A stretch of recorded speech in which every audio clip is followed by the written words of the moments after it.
السلام عليكم احبتي المشاهدين ومتابعي قناه الهاشميه، انا اقول مساءكم بالخير والبركه.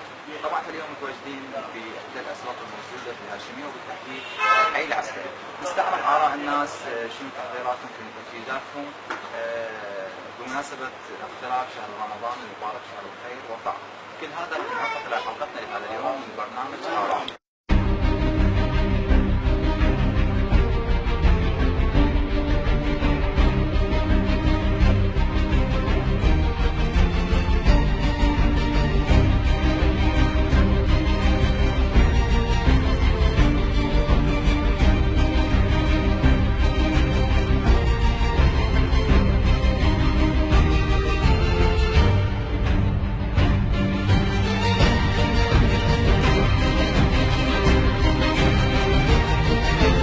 مشاهدينا ومتابعي قناه الهاشميه، وناخذ ضيف اخر. السلام عليكم. عليكم السلام ورحمه الله. اسم حضرتك؟ ابو مصطفى. الله يسلمك. ابو مصطفى، حابين ناخذ رايك بحلول شهر رمضان المبارك.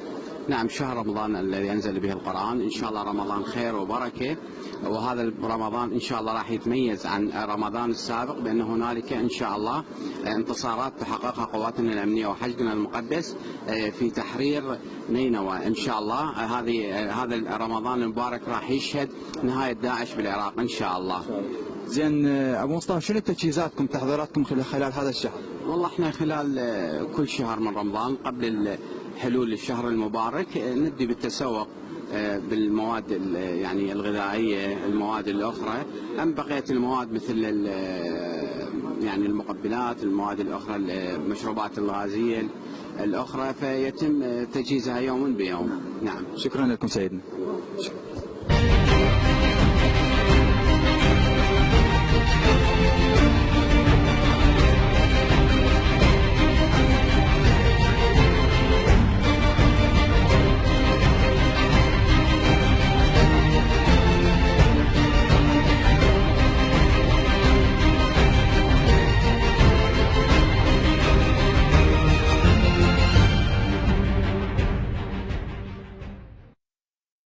زين، برايك شنو الفرق؟ يعني الاختلاف، احنا قاعدين نشوف الاسعار برمضان تختلف عن الاشهر البقيه.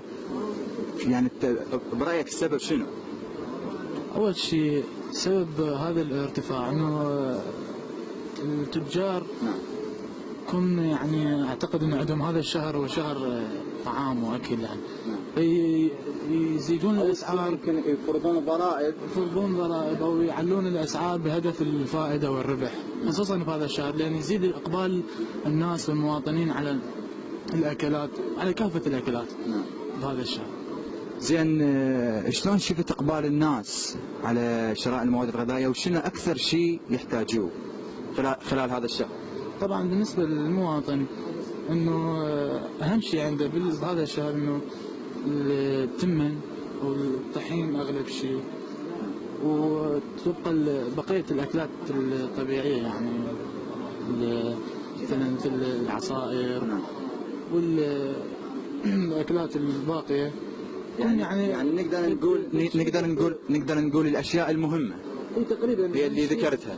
تقريبا بالنسبه للعوائل محدوده الدخل، يكون فد شيء بسيط خلال المواد الغذائيه. اهم شيء عندهم هذا الشهر انه الطحين والتمن، يعني العدس، فد شيء يعني بسيط، ما يقدرون ياخذون اعلى من هذه الاشياء لان دخلهم يكون محدود. شكرا لك. بعدنا مستمرين لكم مشاهدينا، ولكن بعد هذا الفاصل.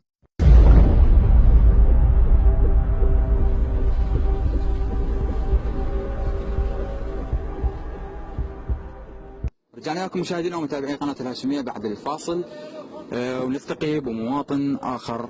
السلام عليكم. وعليكم السلام ورحمه الله. اسم حضرتك؟ احمد كريم حسن. حمودي، اريد نسالك، بما انه احنا باقتراب شهر رمضان المبارك، شلون شفت هذه الاجواء؟ شنو رايك بحلول شهر رمضان المبارك؟ اول شيء نبارك للامه الاسلاميه والمراجع العظام بحلول شهر رمضان المبارك، شهر الطاعه، شهر الاكرام، طبعا شهر رمضان المبارك ان شاء الله لازم احنا تكون مبادره من عندنا بتخفيض الاسعار، المواد الغذائيه، بالنسبه للمخضر، للفواكه، لازم يكون تعاون بيناتنا. انا جايك بهذا السؤال جاي.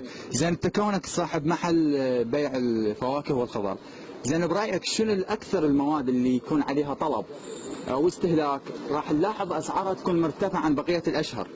والله شوف، بشهر رمضان بالنسبه يكون السحب اكثر على الفواكه، يعني تدري انت الناس صيام، يعني بالنسبه للمخضر يكون السحب عليه قليل، السحب اكثر شيء يكون عندنا على الفواكه، لان تدري انت بعد الافطار دائما الصائم يعني يلتجئ للفواكه بالنسبه لنا، يعني راح فيكون الاقبال كلش قوي على الفواكه، فاحنا نحاول يعني قدر المستطاع بشهر رمضان يكون عندنا تخفيض اسعار الفواكه، لان تدري انت بعد يعني حتى لو تكون نسبه الارباح تكون قليله، يعني لازم يكون تخفيض بهذا الشهر، يكون تسامح، يكون الفه بيناتنا ان شاء الله. يعني اكثر المواد اللي يكون عليها طلب هي الفواكه بس؟ اكثر شيء الفواكه، لان تدري انت بالنسبه للخضر الناس صايمه، يعني اكثر شيء الفواكه، لان تكون الصائم اقباله على الفواكه كلش قوي في الاشهر. شكرا لك. بعدنا مستمرين لكم مشاهدينا الكرام، ولكن بعد هذا الفاصل.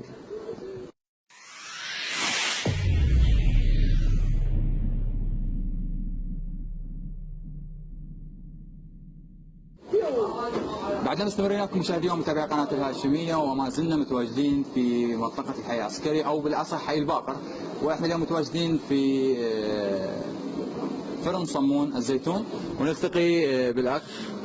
السلام عليكم. السلام عليكم. اسم حضرتك؟ احمد. حماده، شلون راح تستقبل اجواء شهر رمضان المبارك؟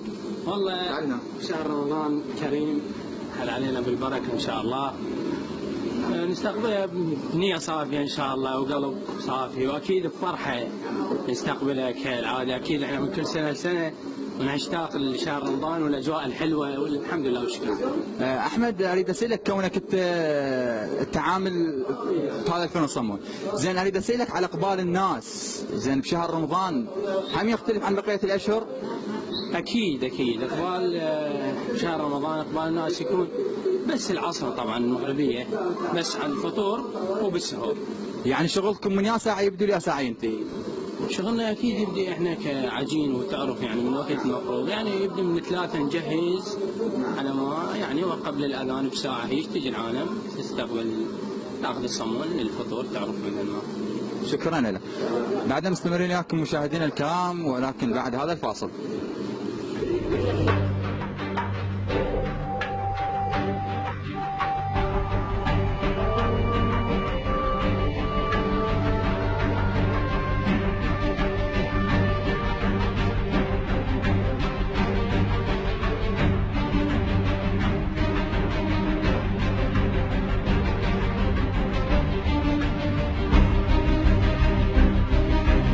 بعدنا مستمرين وياكم مشاهدينا ومتابعي قناه الهاشميه، وناخذ مواطن اخر ونقول له السلام عليكم. السلام حبيبي. شلونك حبيبي؟ شلونك يعني؟ اسم حضرتك؟ تامر جواد.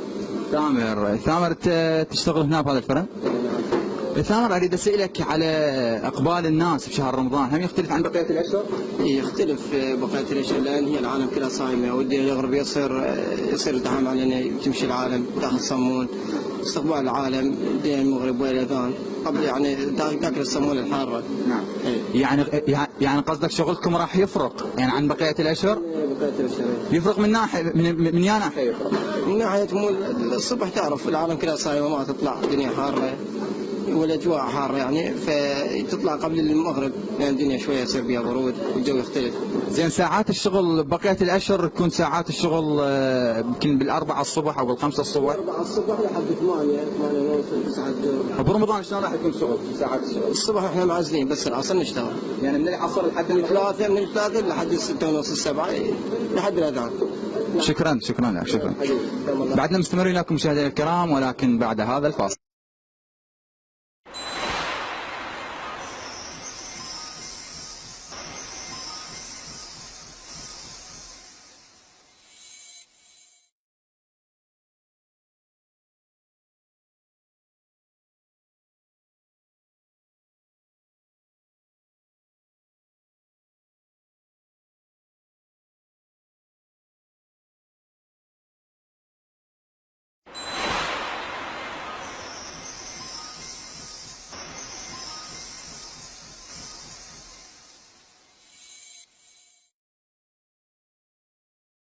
بعدنا مستمرين لكم مشاهدينا ومتابعي قناه الهاشميه، ورجعنا لكم بعد الفاصل ونلتقي بمواطن اخر ونحب نقول له السلام عليكم. عليكم السلام.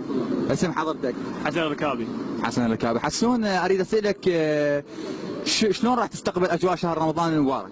والله شهر رمضان نستقبل حال بقيه السنين، يعني نتحضر له اول شهر خير وبركه وطاعه، وشهر يعني بليله القدر، وهاي اللي تنفتح للمغفره كل الناس، يعني نستقبل حال كل السنين اللي راحت، وان شاء الله هذا رمضان يكون خير وبركه علينا، وبيتخلص العراق من الهم والغم ومن شر داعش ومن شر الارهاب ان شاء الله. هاي سنه جديده علينا وعلى امه محمد اجمع. امين امين يا رب العالمين. زين حسون، كل رمضان بكل عام بعد الافطار راح تكون هناك العوائل تطلع، هم تكون لكم علاقات، واحد يسير على الثاني، يعني هاي صله الرحم بين الاقارب، بين الاهل، بين الاصدقاء. اكيد هو كل يعني اجواء رمضان انت تدري، يعني انت بالنهار لو مشغول بعمل، صاحب العمل لو مشغول بعمل، لو مثلا انت قام يعني متفرغ للبيت نايم، او مثلا اجواء هاي رمضان تدري انت بالنهار العالم عكس ما الليل مثل ما تقول تنفتح الحريه لكل الشباب، خصوصا الشباب والاقارب، يعني يطلع نسير على هذا، يطلع على اقاربه، هذا اللي يطلع ويا اصدقائه، هذا اللي يرفه عن نفسه. هاي اجواء هي رمضان ان شاء الله. شكرا لك. بعدنا مستمرين لكم مشاهدينا ومتابعي قناه الهاشميه، ولكن بعد هذا الفاصل.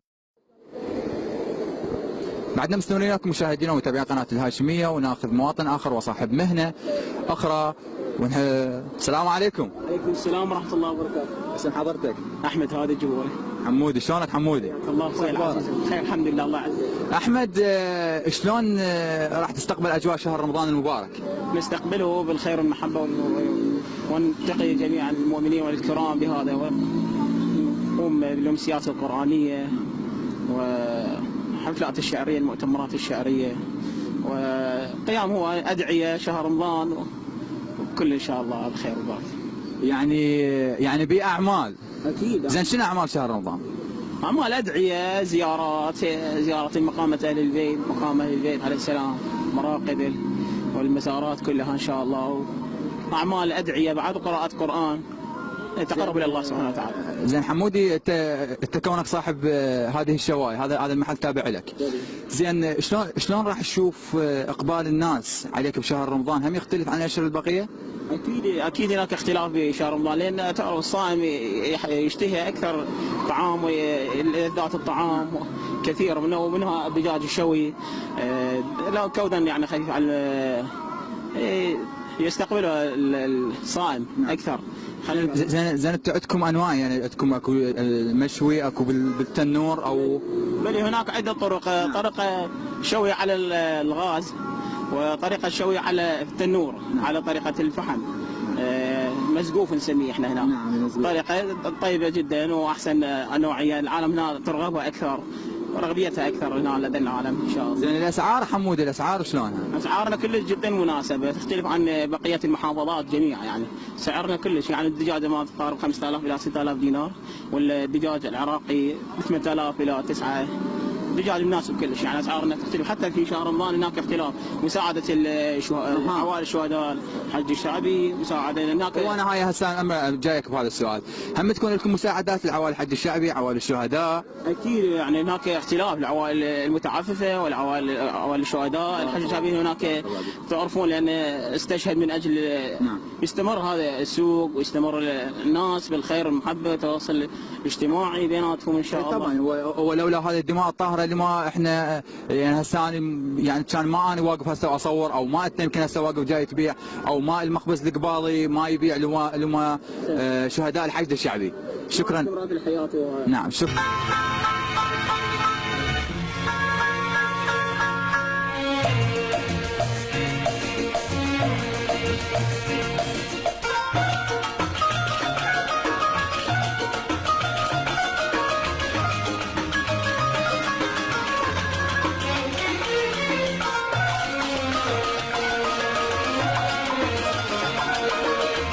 بعدنا مستمرين وياكم مشاهدي ومتابعي قناه الهاشميه، وناخذ مواطن اخر ونحب نقول له السلام عليكم. عليكم السلام ورحمه الله حبيبي. اسم حضرتك؟ عمار. عموري. عموري، حابين اسالك شلون راح تستقبل شهر رمضان المبارك؟ والله شهر رمضان هو شهر فضيل، يعني الله حلل علينا، ان شاء الله نستقبله بكل محبه وموده وتعاطف بيناتنا احنا الناس ان شاء الله. نعم. زين، شنو تحضيراتكم لهذا الشهر؟ والله يعني احنا حالنا حال الناس، يعني هو شهر رمضان شهر مبارك، يعني شو نقول، تسامح بيناتنا، الاجواء الرمضانيه، سهرات ليليه وجماعتنا، فشي يعني حلو مرتب ان شاء الله. زين عموري، اول شيء تفطر به شنو؟ لا تقول لي الجقاير. الصراحه شوف، لا تبدي بالجقاير، بس يعني الشيء متواردين عليه احنا، اللبن، الشوربه، التمر، هذا سوالف اهلنا شلون ما نقول. ايه لا بس الجقاره يمكن تفطر بها لو لا؟ والله الصراحه الجقاره اول شيء. ها يعني تفطر بها اول شيء بالجقاره؟ الجقاره نبدي شويه متفقين عليها. شكرا لك حبيبي. بعدنا مستمرين لكم مشاهدينا ومتابعي قناه الهاشميه، ولكن بعد هذا الفاصل.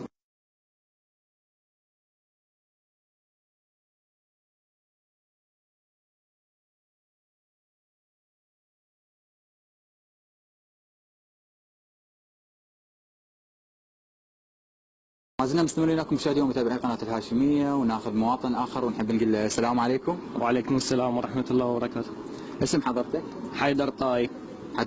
حدوري شلونك؟ والله الحمد لله بخير. اخبارك؟ بخير. حيدر، شلون راح تستقبلون اجواء شهر رمضان المبارك؟ والله نستقبل شهر رمضان بخير وصحه وعافيه، شهر كريم هو، ورحمه ومغفره، ويتقبل الله طاعات ان شاء الله. نعم.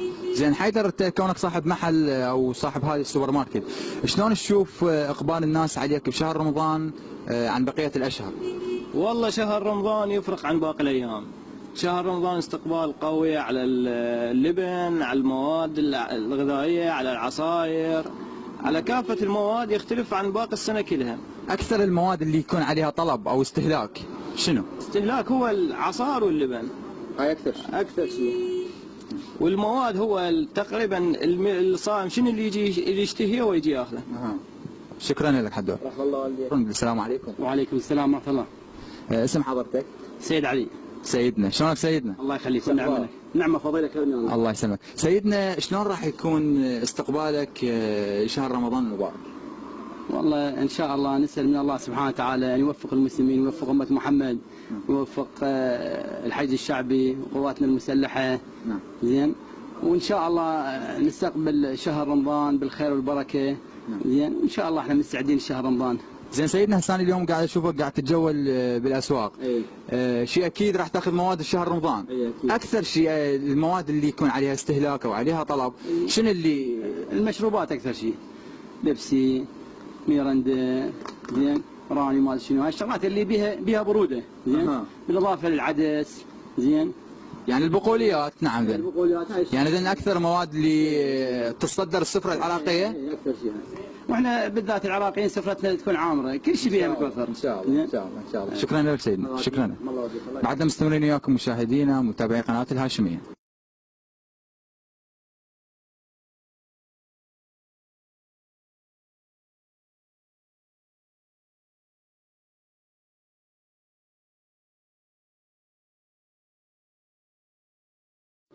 رجعنا لكم بعد هذا الفاصل مشاهدينا ومتابعي قناه الهاشميه، وما زلنا مستمرين ومتجولين في احدى الاسواق الموجوده في قضاء الهاشميه، وناخذ المواطن الكريم نحب نقول له السلام عليكم. وعليكم السلام ورحمه الله حبيبي استاذ حسام. الله يسلمك.